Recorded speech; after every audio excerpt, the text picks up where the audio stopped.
عليكم ورحمة الله وبركاته.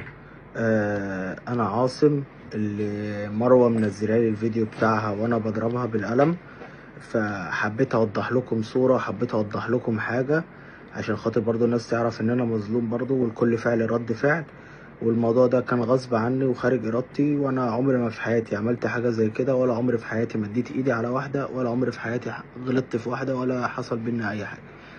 بس انا عايز اوصل لكم الصورة عشان تفهموا ايه اللي حصل بالظبط، عشان الكل بيتقال كده. كل اللي حصل ان انا شغال في شيف في مطعم شاورما زاد مع مروة، ومروة يعني انا شغال معاهم بقالي 4 شهور او 5 شهور. ومروة بيني وبينها كان في هزار وكان في ضحك وفي بينا شات باثبات بكده، وكنا بنعمل فيديوهات تيك توك انا وهي، وكنا بنهزر ومفيش بينا اي حاجة، وبينا عيش وملح، وهي زي اختي وزميلة في الشغل وكل حاجة. لحد من فترة مثلا قريبة او حاجة زي كده بدأت تعمل معايا مشاكل في الشغل، برضو كزمايل شغل وكزمايل عمل، انها بدأت تعمل معايا مشاكل في العمل. بقينا زي ما بيقولوا كده بالبلدي نائر ونقير، مش مستحملين كلمة لبعض وبتاع، فبقيت اتلاشاها وهي تتلاشاني وما بنتكلمش مع بعض، هي عشان خاطر بتغلط في حاجات في شغلها، وانا برضو ساعات بغلط في حاجات في شغلي، فمحدش فينا معصوم من الغلط، فبقينا يعتبر اللي هي بنتلكك لبعض. بس كل ده داخل اطار العمل، لا عمري زعقت لها ولا شتمتها ولا اي حاجه، تمام. في حد في المطعم ست كبيره محترمه شغاله بتاعت نظافه، فكان كلامنا صدفه انا والست دي ان هي كانت في واحده قريبتها جايبها لي عروسه، واحدة اخطبها يعني. فانا قلت اتوكل على الله، انا راجل عندي 25 سنة شغال من صغري، شقيان من محل للتاني، وعشان خاطر زي اي شاب يكون نفسه ويعرف ان هو يلم نفسه ويوضب شقته ويوصل للمرحلة دي، وانه يجيب شبكته، او انه يجيب الدبلتين للخطوبة او الكلام ده كله. انتوا طبعا كشباب فاهمين الموضوع.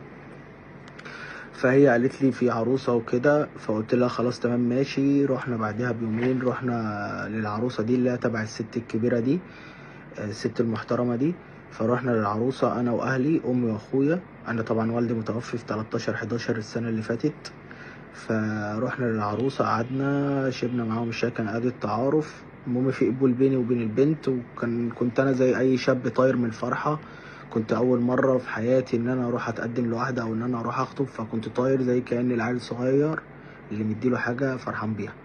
فكنت طاير من الفرحة وقلت ابتدي حياة جديدة وبتاع.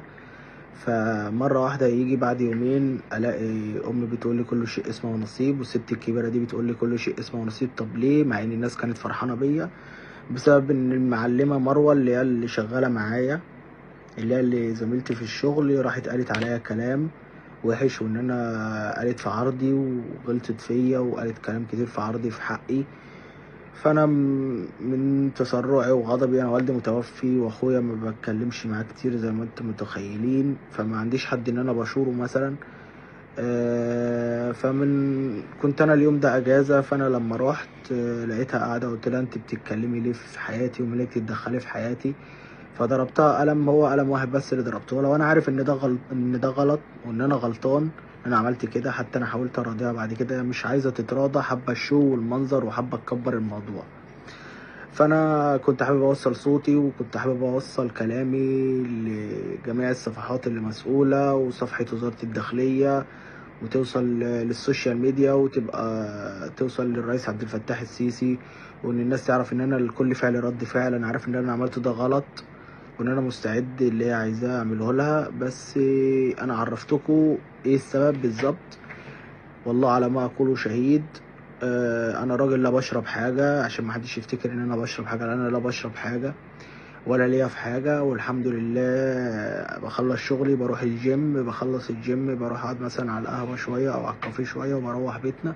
مفيش حاجات اكتر من كده. فيا ريت كل الناس اللي شايفه الفيديو ده تشيره وتعمل له منشن، مش طالب غير ان ربنا يقف معايا. ثم اكيد بلدنا فيها حقوق، واكيد بلدنا فيها حاجات كتير تقدر تفرج عن المظلوم، والحمد لله يعني على كل شيء.